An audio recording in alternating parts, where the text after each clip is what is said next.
Good afternoon, welcome back to the Cav OK channel, and thank you for tuning in. As always, if you haven't done so already, please hit that subscribe button. Okay, a bit of a change in subject for this video this week. I'm actually going to talk about the weather. Now, most of you know that I am a meteorologist by trade in the Royal Navy. This business, as I say, is a bit of a side hobby. So I'm just going to provide my thoughts on some weather that's making the news at the moment. And you might have seen this already. It's started to make its way onto the mainstream news, BBC, etc. And that is the beast from the east. Now, if you cast your minds back to 2018, we had a massive snow dump. It was around February, March time, I think. Mainly for the west of the country, and it lasted about 10 days, took ages to clear. It was great fun for a day, but I think that, after a while, snow just becomes a pain, and the country grinds to a halt. Now, they're talking about it happening again. The reason for this is due to what's commonly known as a sudden stratospheric warming. I'm not going to go into detail because literally the name itself is boring enough. But essentially what's happening is way up in the stratosphere above the North Pole, there's some warming going on. There's normally winds that circulate around the Arctic, which are westerlies. That warming causes them to slow down and eventually turn easterly. So what that is, our jet stream, which brings us weather from America and across the Atlantic and provides, as I say, most of our day-to-day weather, that begins to wave, like meanders like a river, and to the point where we get a bit of a cut-off area of higher pressure which sits over the Atlantic, blocking that flow. As such, we then get easterly winds from mainland Europe, which are traditionally colder at this time of the year, and therefore we have more wintry conditions. Firstly, Beast from the East, the title itself is just made up.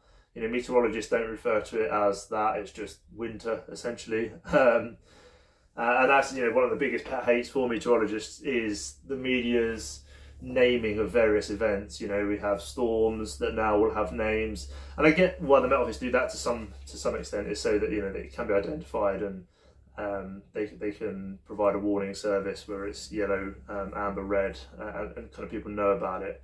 But things like Beast from the East, a weather bomb, that's another classic that the media likes to say. It's not a weather bomb, it's just a bad storm. I think people forget in the UK where we are, we have very different weathers throughout the year. We have 4 seasons for a reason. If you go to the mid latitudes, kind of Asia, Africa, etc., they have 2 seasons, monsoon seasons.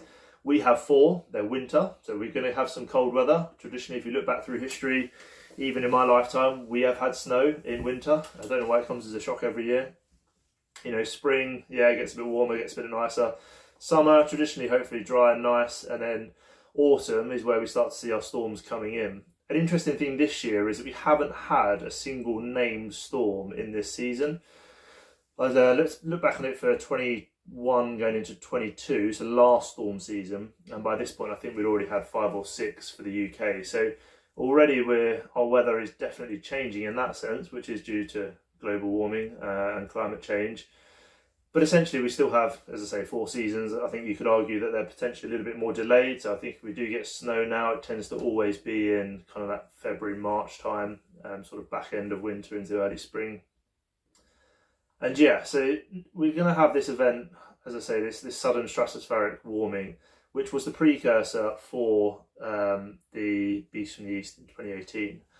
Now, the weather is always delayed from what happens above to what happens at the surface. So if this does occur, then it's likely to occur at the start of March. Now, I've got a fair few farmer friends and other people who are quite heavily invested in the weather, so this is kind of a heads up for you guys as well, really.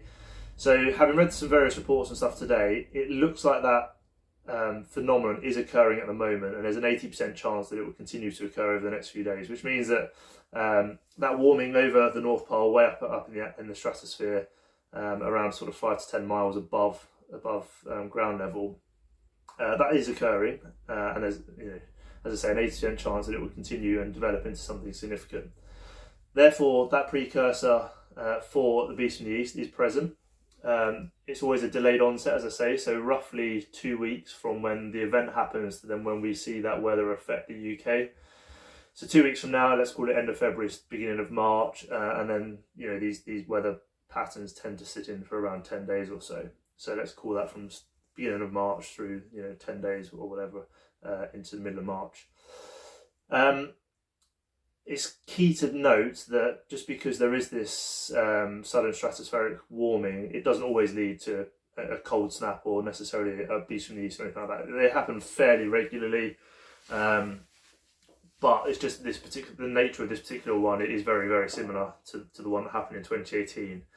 And the percentages for it resulting in significant amounts of snow, etc., is about 2 in 3, so about 60% chance. Now, the reason it was particularly bad in 2018 is because we had the cold air from the east and it met Storm Emma just off the southwest coast of the UK. So a big, deep, low Atlantic pressure with loads of moisture tracked in quite quickly, really strong winds, loads of precipitation, which met the cold air and fell as snow.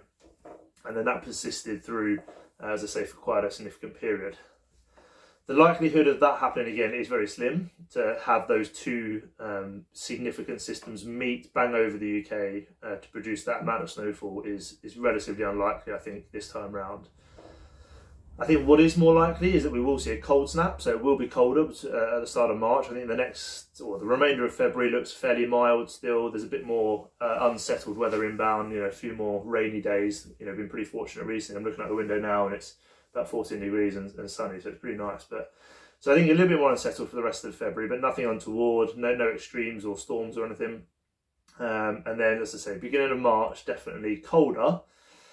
If we have an easterly flow, it generally means that the east coast of the UK is prone to some wintry showers. If it becomes more northeasterly, then those showers become more likely, purely for the fact that as the air moves over the North Sea, it picks up moisture, reaches the land, and then dumps it on the land as snow.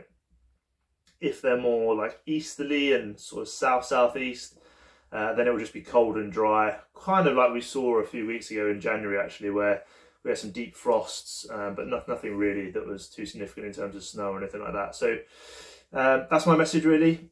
I think it is going to get colder at the start of March. I wouldn't panic into thinking it's going to be the same as 2018, where the whole of the country is kind of wiped out and there's, I think there was 17 deaths as a result in that phenomenon. But this time round, I think that looks less likely. Definitely cold, and potentially some snow showers for the east coast. How far inland they protrude, I'm not too sure yet. But it's just one to bear in mind if you are working outdoors. Plan ahead. Say next couple of weeks looks all right. Try and get your work done, and then maybe batten down the hatches a little bit and try and get back inside for the start of March. If that's helpful, then yeah, please get in the comments and let me know. As I say, kind of a bit of a mixed bag of content on this channel at the moment, whilst I can't get outside and do any physical stuff with cricket, etc. So I just thought I'd share my views, and as I say, yeah, if it is useful, then do let me know. That's it from me today. Thanks for watching. If there's any questions regarding the weather or cricket or anything like that going forward, yeah, just give me a shout on Instagram or whatever, and I'll try and get back to you. And into the season as well, I'll try and provide some cricket-related weather information. Likewise, if it's completely boring, as I think the weather is to a lot of people, then also let me know, because it will keep me entertained. Cheers guys, thanks for watching, and until next time, catch you later.